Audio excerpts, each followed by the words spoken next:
우리의 삶을 보면은 기적을 경험한 사람들도 있고요. 그 기적을 간절히 원하는데 왜 나에게는 이러한 기적이 일어나지 않는가? 우리 기도 응답도 마찬가지입니다. 왜 나에게는 기도 응답이 더딘 걸까? 누구는 들어주시고 왜 누구는 들어주시지 않는가? 소설의 한 내용입니다. 두 농부가 있었는데요. 밀 농사하는 농부와 도마도 농사하는 농부가 있었습니다. 두 농부 하나님을 신실하게 믿는 사람들이었어요. 그리고 두 농부의 아내는 모두가 아파서 휠체어에 타고 있었습니다. 그래서 수술비가 필요한 상황이었어요. 그래서 이번 농사에 사활이 걸려 있었습니다. 그런데 밀 농사가 풍년이 되기 위해서는 비가 와야 하고요. 도마도 농사가 풍년이 되기 위해서는 비가 오지 말아야 합니다. 그래서 이렇게 기도하는 거예요. 밀농사를 지은 농부가 가족들과 함께 한자리에 앉아서 간절히 기도합니다. 하나님, 우리의 사정을 아시는 하나님, 오늘 밤에 비가 꼭 와야 합니다. 우리 가정의 사정 하나님께서 아시죠. 근데 바로 그 시간에 도마도 농사를 하는 아버지도 모든 가족들을 불러 모으고 이렇게 기도하고 있는 거예요. 우리 가정의 사정을 잘 아시는 하나님, 우리의 어려움을 아시는 하나님, 오늘 밤에 비가 오지 말아야 합니다. 하나님, 비가 오지 않게 주옵소서. 이렇게 기도를 했어요. 한참이 시간이 흐른 후에 갑자기 비가 내리기 시작합니다. 밀농사 지은 가정은 이렇게 기도하는 거예요. 하나님, 저희의 기도를 들어주셔서 주님 감사합니다. 하나님 정말 살아계십니다. 그런데 반면에 도마도 농사를 지은 가정은 이렇게 기도하고 있는 거예요. 잠시 지나가는 비이길 간절히 기도하고 있는 거예요. 그런데요, 그날 비는 그치지 않았습니다. 이 두 가정이 5년 뒤에 이들의 삶이 완전히 바뀐 것을 보게 됩니다. 밀 농사를 지은 가정은 모든 빚을 다 갚고 아내는 수술을 받아 회복되었고 가정도 완전히 회복된 거예요. 그래서 이 가정은 5년 전에 그 일을 생각하면서 하나님께 감사하는 거예요. 5년 전에 하나님께서 우리의 기도를 들어주셨지.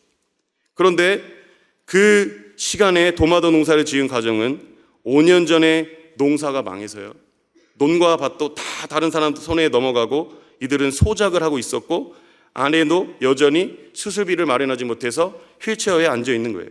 아버지는 그 5년 전의 그날을 기억하면서 가족들을 다 모아놓고 기도하는 거예요. 하나님, 지난 5년 동안 너무나도 힘든 시간이었습니다. 하지만 고난을 통해서 주님을 더욱 알게 하시고 어느 때보다 주님을 더욱 의지하게 하시고 이 가운데에도 함께 해주심에 하나님 감사합니다. 이렇게 기도하는 거예요. 이러한 기도를 어떻게 할 수 있을까요? 우리 공동체 안에는요, 아마 이 밀농사를 경험한 사람들도 있고 또 도마도 농부처럼 그러한 어려운 상황을 경험한 사람들도 있습니다. 코로나 시기에 어떠한 성도님들을 정말로 경제적으로 너무나도 어려운 시기를 보낸 성도님들도 있어요. 말로 다 할 수 없는 경제적인 어려움을 겪은 성도님도 있고, 반면에 조금 코로나 때문에 불편한 점은 있었지만 그렇게 크게 어려움을 당하지 않은 성도님들도 계셨을 것이라는 생각이 들어요. 우리가 우리의 삶을 여러 가지 삶으로 우리가 나타나게 되는데 단면적으로 우리의 삶을 바라보면은 이렇게 말할 수 있어요. 하나님 앞에, 하나님 어떻게 이런 일이 있을 수 있습니까? 이러한 마음이 들 것이에요. 그런데 하나님께서 창조하신 이 세상은요, 복합적이기 때문에 받아들이는 태도에 따라서 어떠한 상황이든지 받아들이는 태도에 따라서 삶의 의미가 달라지게 된다는 것이에요. 믿음의 태도가 신앙의 고도를 결정하게 되는 것입니다.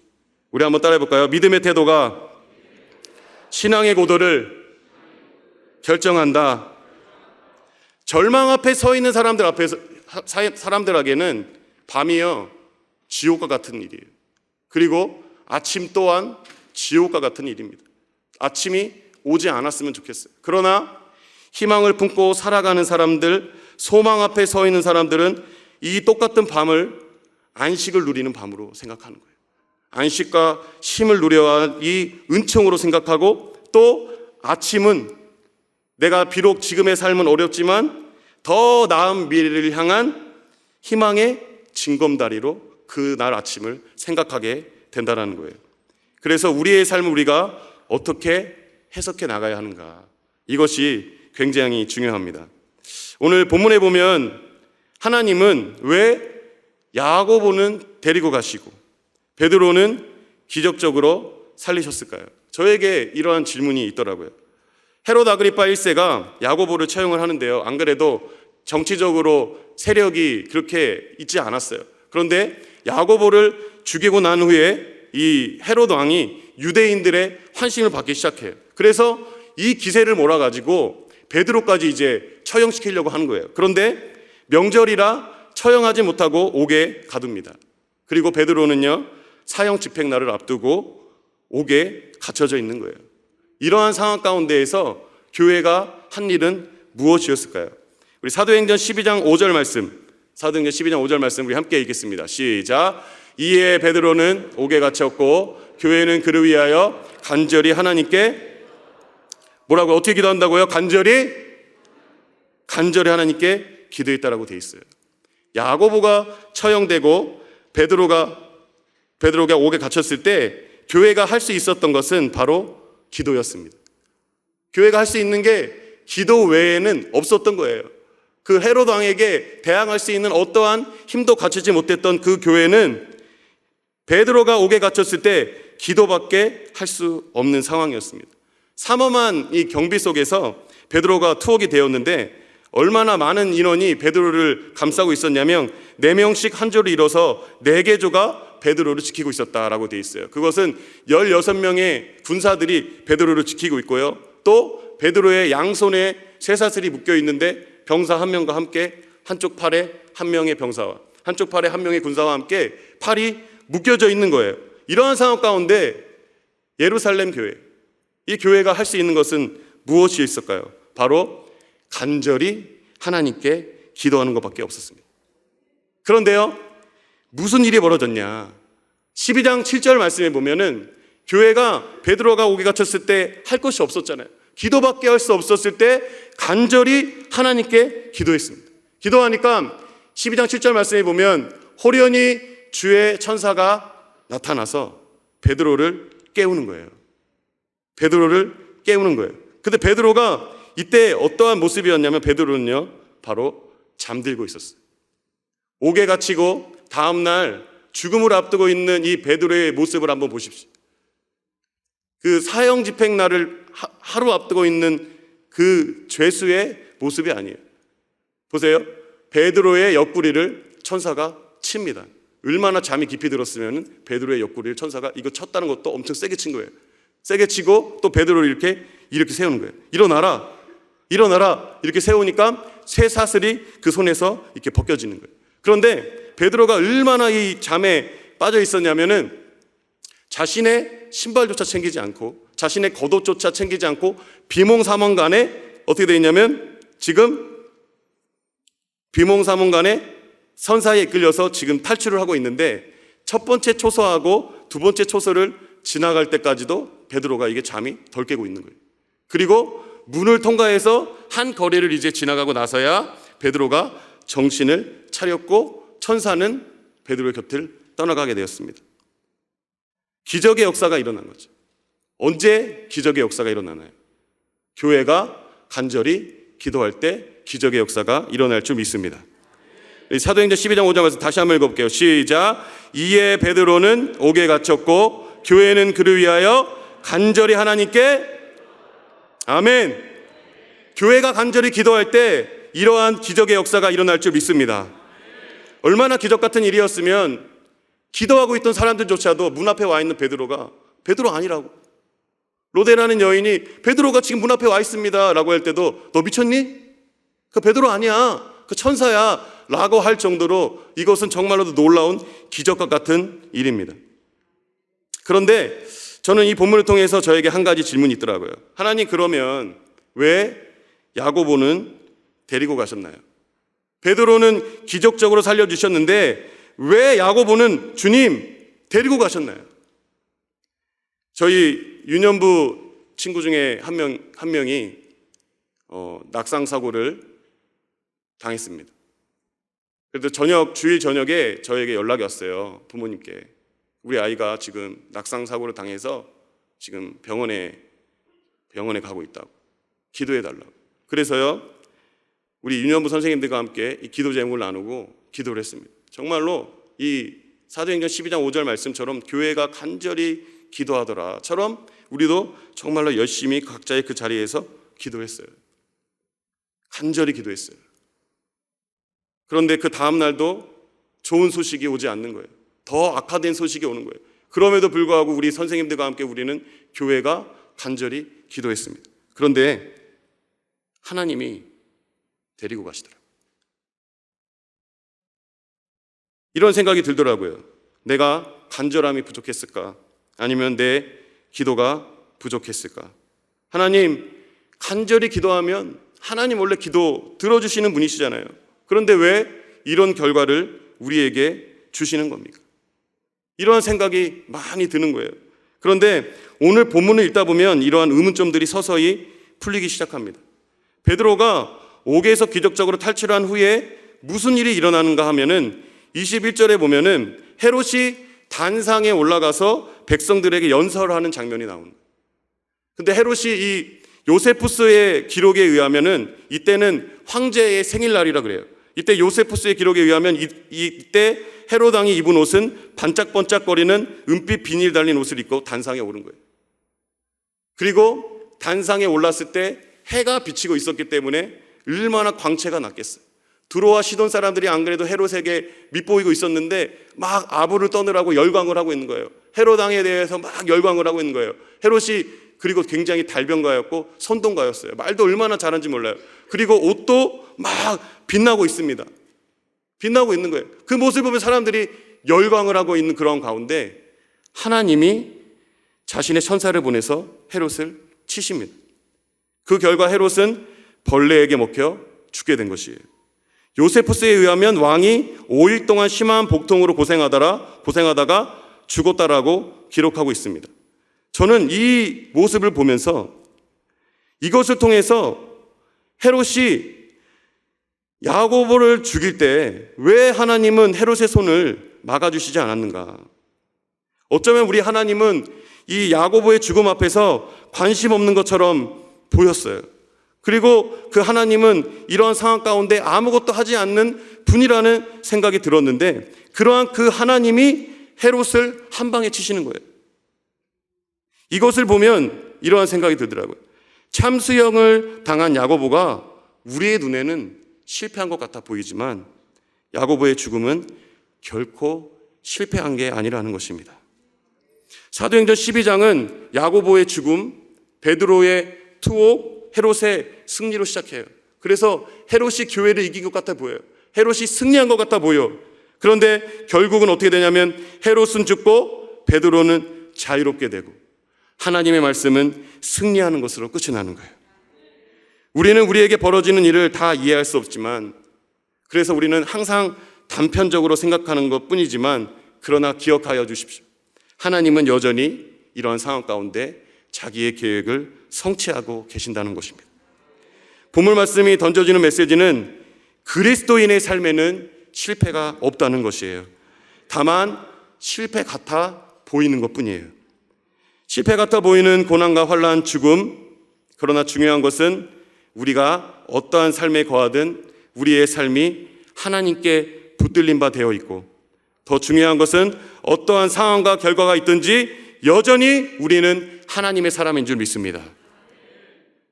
24절 말씀에 보면은 하나님의 말씀은 흥왕하여 더하더라 이렇게 말씀하고 있어요. 하나님의 말씀이 흥왕에 되어 있는데 헤롯에게도 하나님의 말씀이 흥왕했다라고 볼 수 있어요. 하나님의 말씀을 믿는 사람들의 삶 속에서는 하나님의 말씀은 생명의 말씀으로 흥왕하지만 하나님의 말씀을 외면했던 헤롯의 삶 속에서는 하나님의 말씀은 저주와 심판의 말씀으로 흥왕했습니다.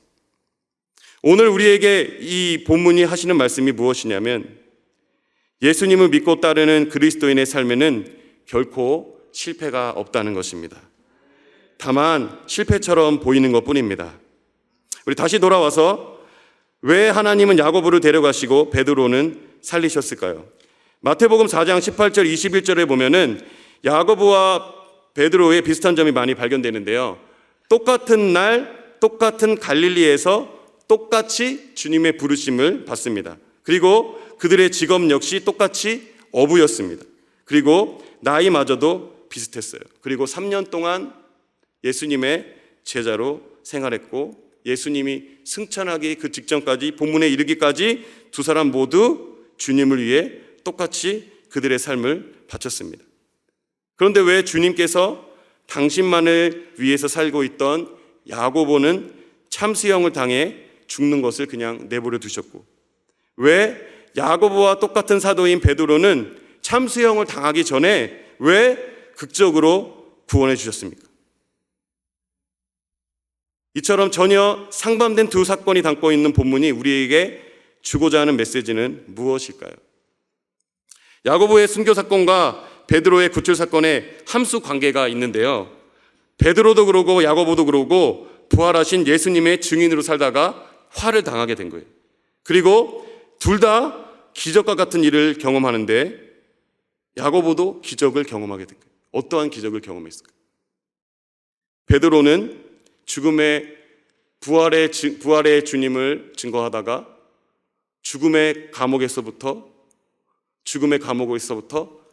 탈출되고 살아났지만 야고보는 참수형을 당한 야고보는 육체의 죽음이란 감옥으로부터 하나님께서 영원히 건져주신 거예요.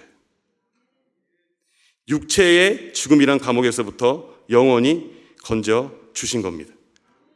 세상의 관점에서는 지금 야고보는요 헤롯에게 죽임을 당한 거지만 하나님의 나라의 관점에서 믿음의 눈으로 보면은 하나님께서 야고보는 데리고 가신 거예요.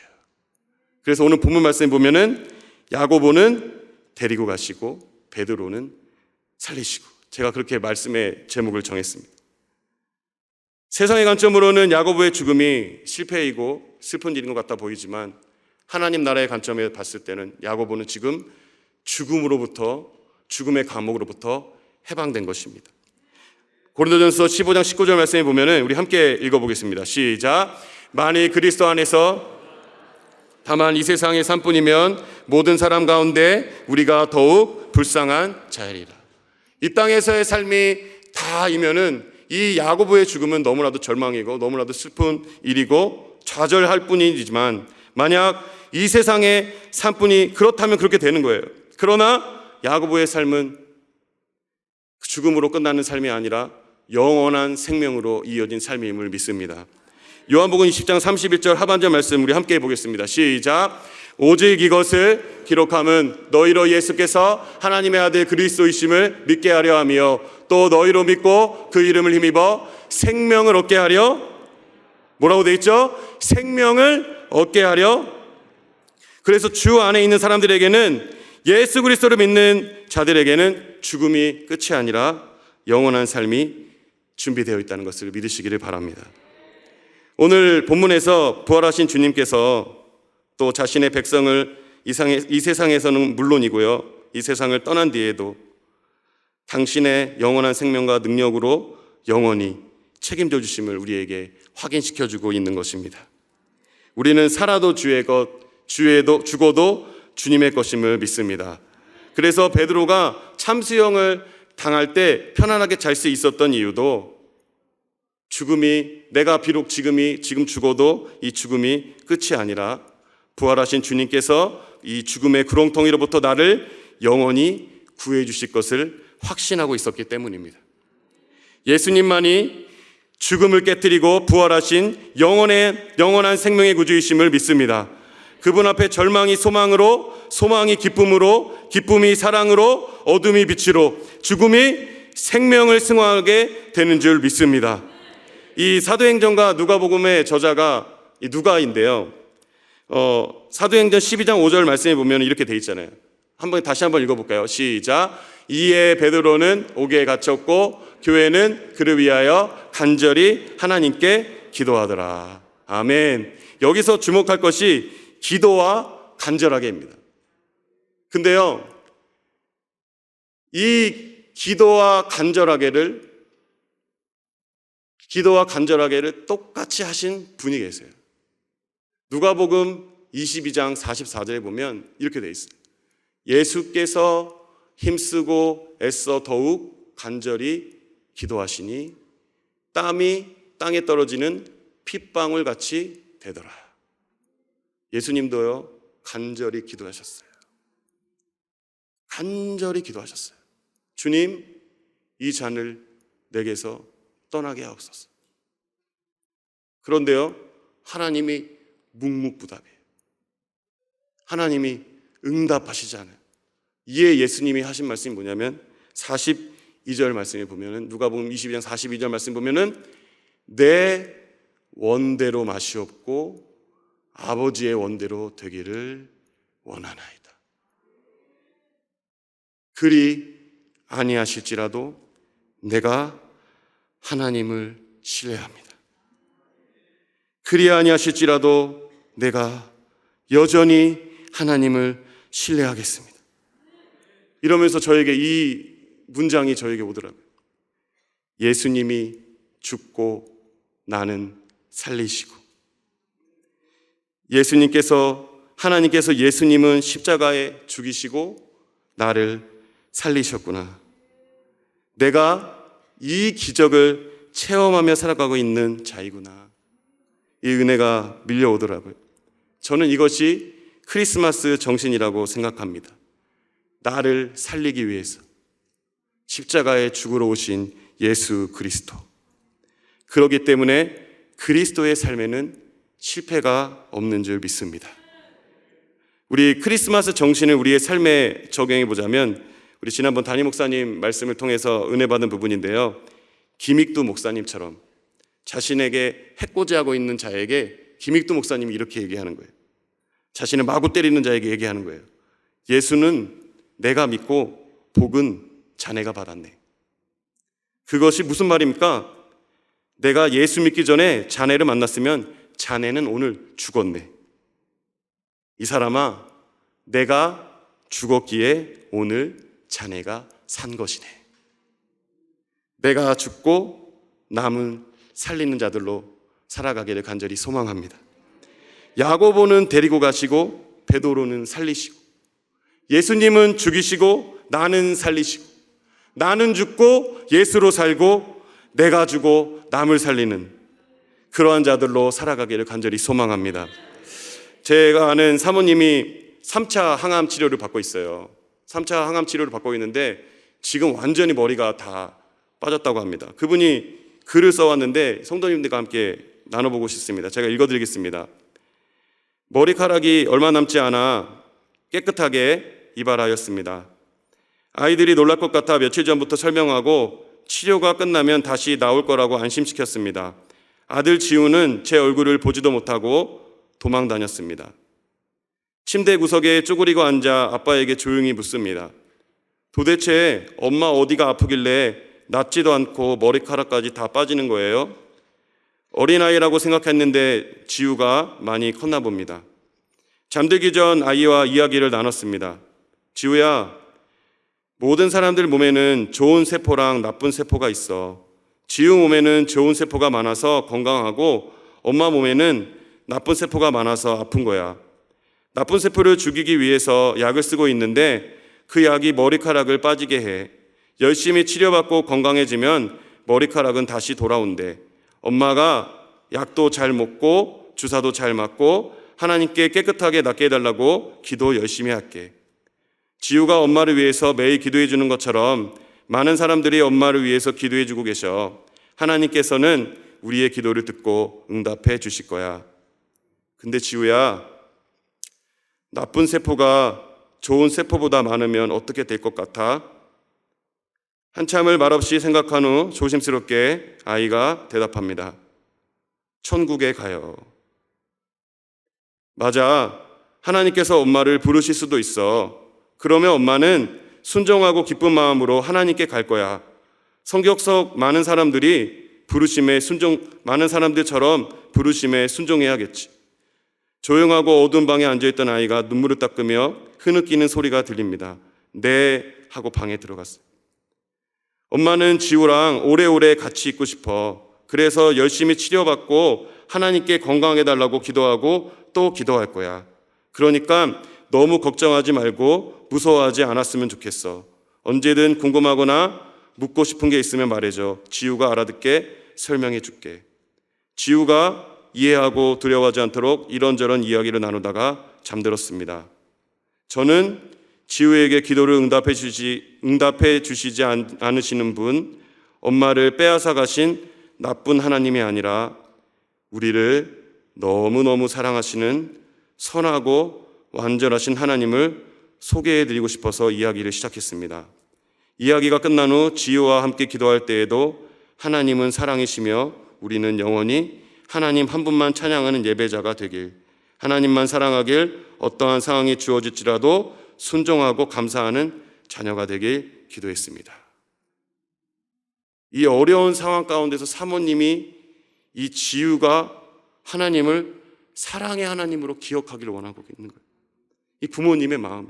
왜냐하면 이 사모님에게는요, 지금 이 항암 치료를 받고 어려운 가운데 있는 이 사모님에게는요, 그 하나님이 여전히 사랑의 하나님으로 있는 거예요. 여전히 사랑의 하나님으로 믿고 있는 거예요. 우리 하나님 사랑의 하나님일 줄 믿습니다. 어떠한 상황 가운데에서도 사랑의 하나님을 신뢰하시는 저와 모든 성도님들 되시기를 간절히 소망합니다. 야고보는 데리고 가시고 베드로는 살리신 하나님께서 우리를 너무나도 사랑하셔서 자신의 독생자 예수 그리스도를 십자가에 죽으시고 우리를 살리셨습니다. 그래서 우리는 삶에 이해할 수 없는 어떠한 문제 가운데에서도 이 하나님을 붙들 수 있습니다. 하나님은 사랑이십니다. 하나님 우리와 함께 하십니다. 하나님 여전히 일하고 계십니다. 하나님 여전히 구원의 역사를 이루십니다. 우리 이 하나님을 찬양하며 나아갔으면 좋겠습니다. 다 같이 찬양하겠습니다.